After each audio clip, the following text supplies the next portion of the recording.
पैसा भरला ना देना पड़ी। ठीक है।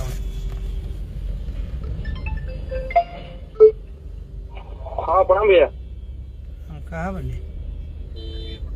पटना तो हम बने लाइव आवते लाइव आवते ना भैया आवते ना जब भेंट हुई लाइव आवते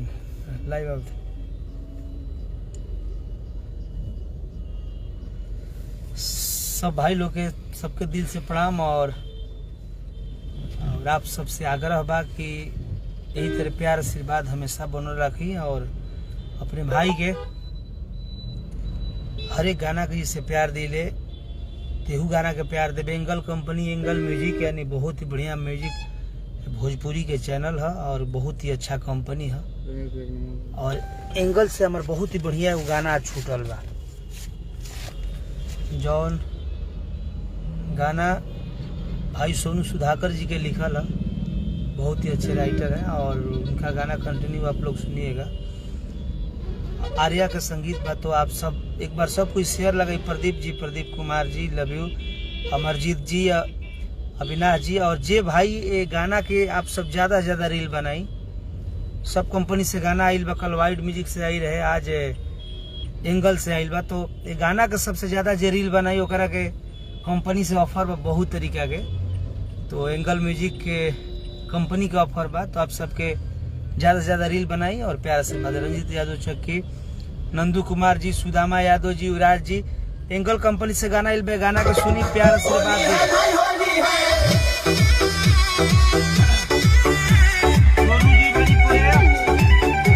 शरारती जी बनी है देखा। नमस्कार प्रणाम बरोबर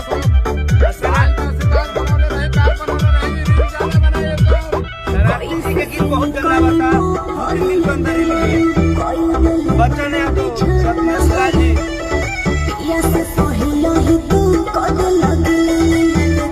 बहुत अच्छा गायिका सृष्टि भारती सोनू भाई के बहुत ही अच्छा गाना लगा हमरा और भाई के बहुत बढ़िया गाना आप सब होली में भी सुने के मिले।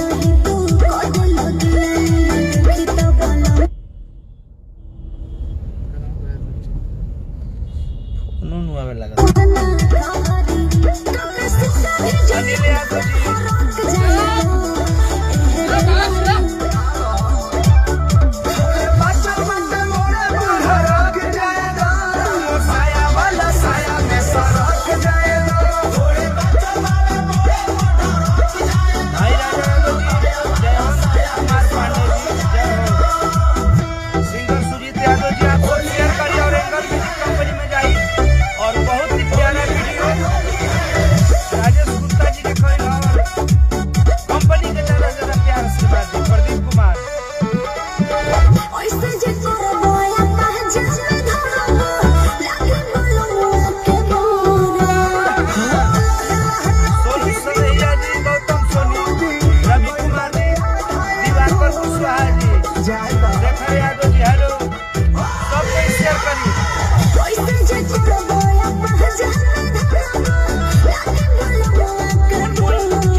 गाना का सब प्यार से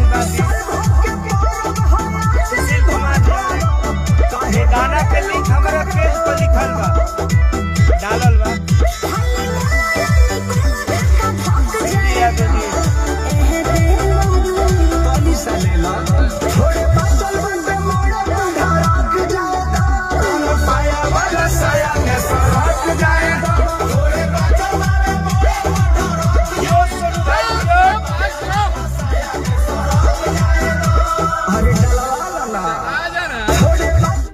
देखिए वाइट कंपनी से कल वाइट म्यूजिक कंपनी से भी गाना आइल बा, बहुत ही प्यारा सॉन्ग। तो आप सबसे आग्रह रही वो गाना हमारे भाई बबलू बलवान जी के लिखल गाना है और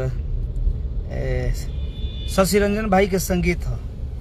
तो आप सब प्यार आशीर्वाद यही तरह देते रही भाई के ऊपर। और तमाम गाना आदि शक्ति गाना भी आप सब बहुत प्यार देता नहीं, हर एक कंपनी के गाना प्यार देता नहीं। जितने भी जो भी हमारे साथ राइटर हो सबके दिल से शुभकामना रही भाई कि आपसे प्यार आशीर्वाद यही तरह दिया। और देखी कल गाना छूटल बा एगो वाइड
देखिए आदि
अपन कंपनी है। देखी नन्हे नीतीश जी के फोनो आ गइल। भैया प्रणाम। प्रणाम प्रणाम। देखी बहुत ही अच्छे राइटर नन्हे नीतीश जी के गाना आप सब सुनले हो, बहुत सारा गौले बनी। हाँ नन्हे जी बोली। भाई बन गया। हाँ लाइव बनी भाई हमारे। अच्छा अच्छा समाचार सुना। बतिया बताता है। हाँ ठीक है भैया ठीक है ठीक।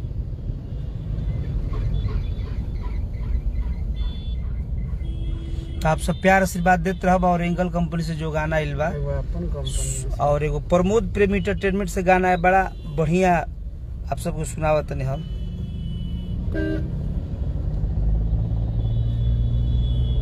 मार दी लकवा तोरा मरद के पिचकारी में। वाह वाह। हाँ वही नहीं धारे छोटे पैर संभाल के। पिया अंकल, खनी खा मैं के गूगल डाले पे तो कर दूं ना? पीछे लो ये भी कोई पूछने की बात है। आप तो ये पूछो कि हमारी शॉप पे होम प्रमोद डिलीवरी प्रेमी होती है। एंटरटेनमेंट से बहुत ही प्यारा गाना। और ऐसे लाखों मेडिकल स्टोर पे गूगल पे से क्यूआर पेमेंट कर सकते हो, तो कोई और सवाल पूछो। जेपी बाबा के और हमारे शशि रंजन जी के।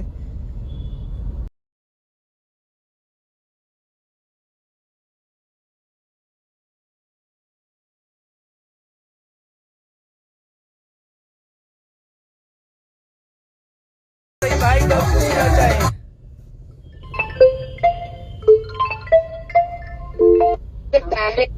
चाहिए। हेलो लाइव बने हो।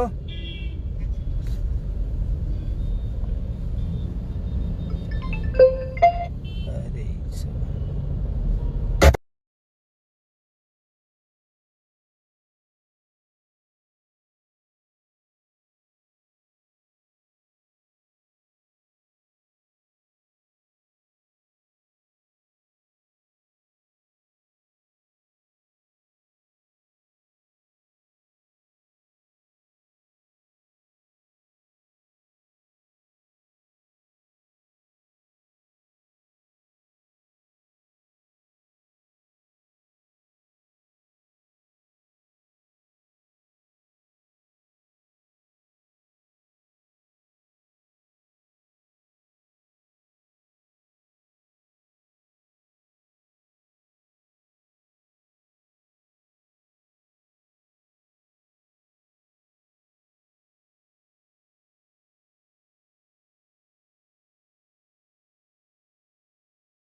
चलिए आप सब हर एक गाना का प्यार आशीर्वाद देते रहो। बहुत सारा गाना आइल बा। तो